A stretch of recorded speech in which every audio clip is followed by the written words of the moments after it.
6e, le FC Heidenheim, actuellement premier en Bundesliga. Sûrement un nom qui peut faire jaser dans ce premier top de l'année.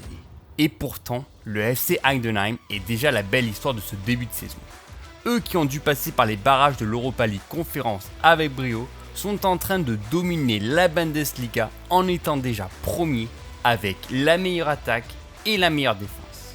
À leur tête, Frank Schmidt, en place depuis 2007, qui a su instaurer une philosophie de jeu depuis de nombreuses années. L'identité de jeu passe par une équipe collective basée sur la défense, mais qui se démarque par sa façon de marquer au bon moment avec 15 buts en 5 matchs, toutes compétitions confondues, soit l'un des meilleurs totals parmi les 5 plus grands championnats. À voir maintenant ce qu'ils vont proposer dans les mois suivants face à des adversaires beaucoup plus rugueux. 9e, l'Olympique de Marseille, 2e de Ligue 1. Le grand chamboulement a déjà eu des conséquences positives.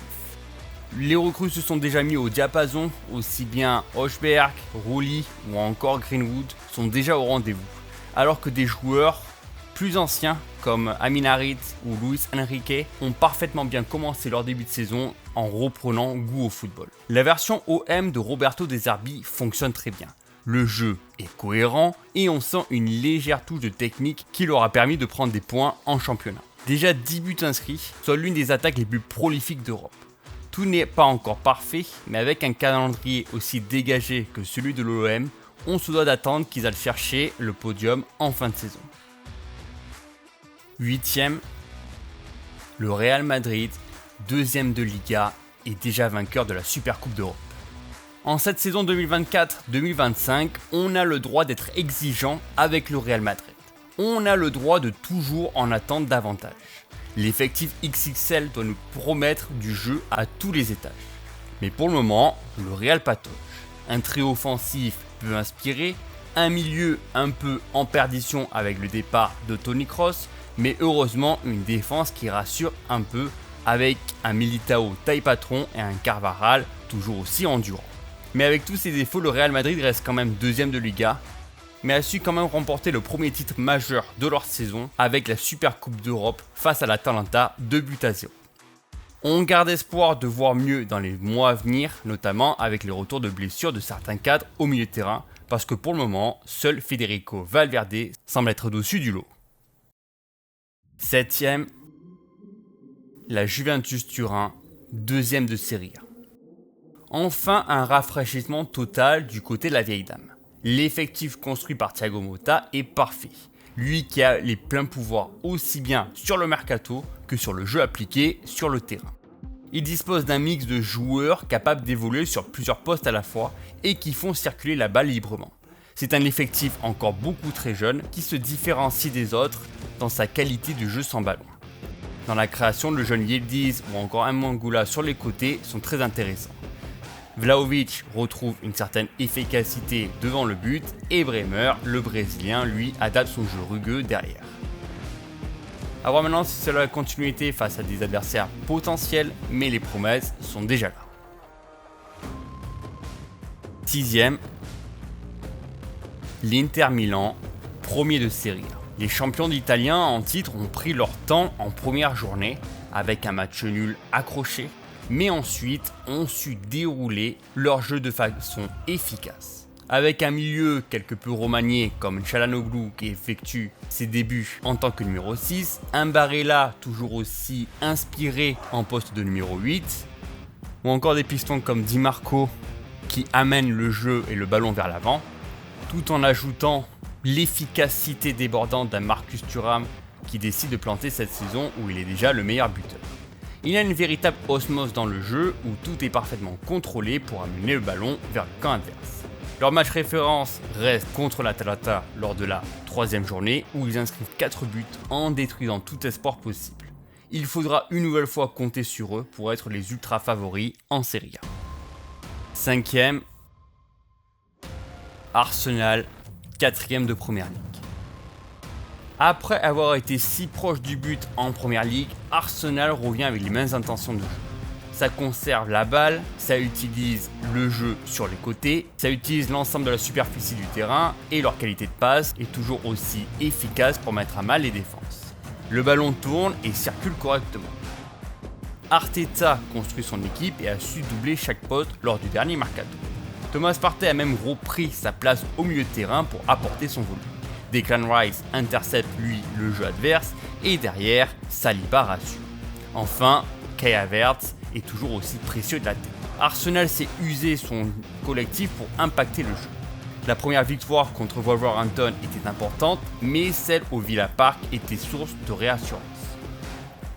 Attention au comportement qui a laissé des points contre Brighton à domicile avec un très mauvais carton rouge. À part ça, Arsenal ne devrait pas être trop inquiété dans les mois suivants. Quatrième, Liverpool FC, deuxième de Première Ligue.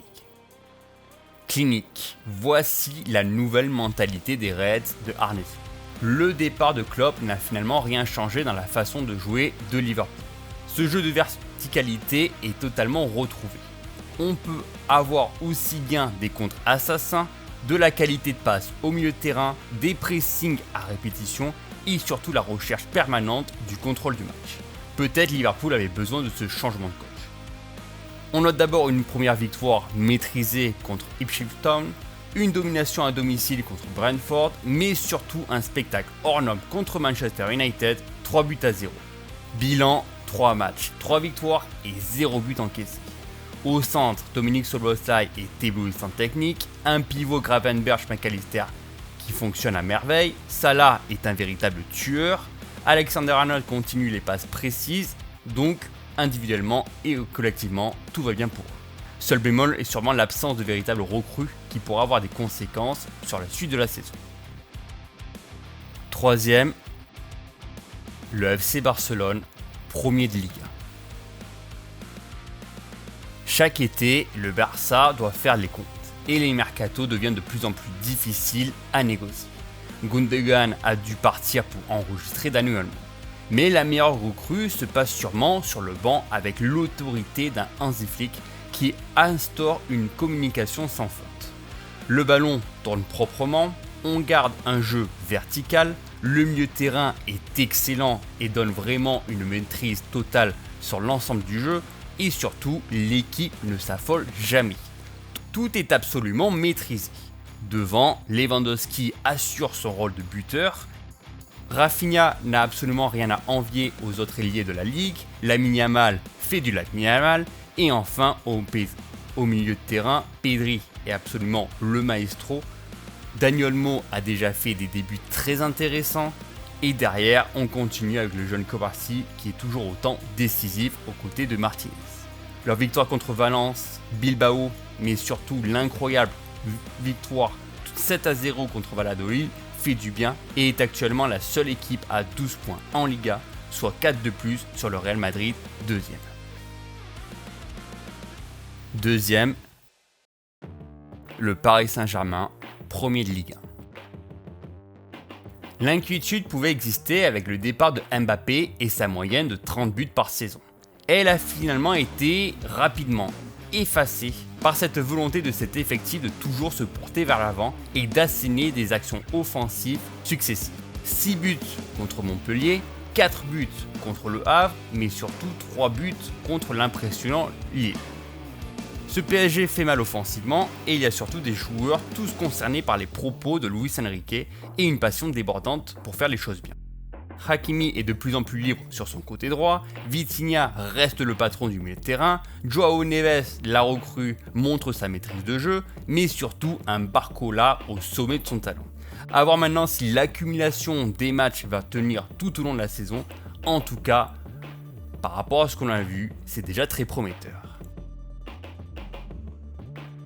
Premier, Manchester City, premier de Première Ligue, puis un trophée du Community Shield remporté. Les saisons se suivent et reprennent là où elles s'étaient terminées. Manchester City n'a pas du tout raté son début de saison, avec un total de 3 victoires, dont 2 à l'extérieur contre Chelsea et West Ham. Leur style de jeu de possession dominante a encore une fois prouvé et a étouffé le jeu adverse. À la baguette, Kovacic et Rico Lewis ont totalement compensé l'absence de Rodri. Kevin De Bruyne est en train de retrouver sa patte et son efficacité devant le but. Sur les côtés, on retrouve les vitesses abusives d'un Savio ou d'un Jeremy Doku, mais c'est surtout l'efficacité d'un Erling Haaland qui fait beaucoup de bien. Rien ne peut vraiment inquiéter ce Manchester City pour le moment, et cette première place leur doit aussi à leur premier titre de la saison avec une victoire sur penalty contre Manchester United. De la 20e à la 16e place, on retrouve le Bayer Leverkusen 16e, mis à mal par Leipzig en Bundesliga, mais qui sauve son début de saison par ce premier titre contre Stuttgart en Supercoupe. Le RC Lens donne une bonne impression malgré leur élimination en Europa League Conference, et avec ce mercato XXL de l'Atlético de Madrid, on attend encore mieux de leur part avec 2 matchs nuls très largement évitables. De la 15e à la 11e place, le Sporting, le PSV Eindhoven écrasent leurs championnats respectifs et qui peuvent gagner des places en attendant leur premier pas en Ligue des Champions. Brighton a vaincu United et a fait un très bon match nul contre Arsenal. Et enfin Leipzig et le Bayern assurent l'essentiel en Allemagne. De la 10e à la 6e place, la surprise nous vient bien de Heidenheim, invaincu sur 3 compétitions différentes. Le Real Madrid doit espérer un petit peu mieux dans leur jeu proposé alors que les 2 équipes italiennes sont déjà au-dessus en Serie A. De la 5e à la première place, Arsenal se détache par la qualité de son jeu alors que les 4 premiers ont tout simplement bonifié leur jeu offensif avec un 100% de victoire.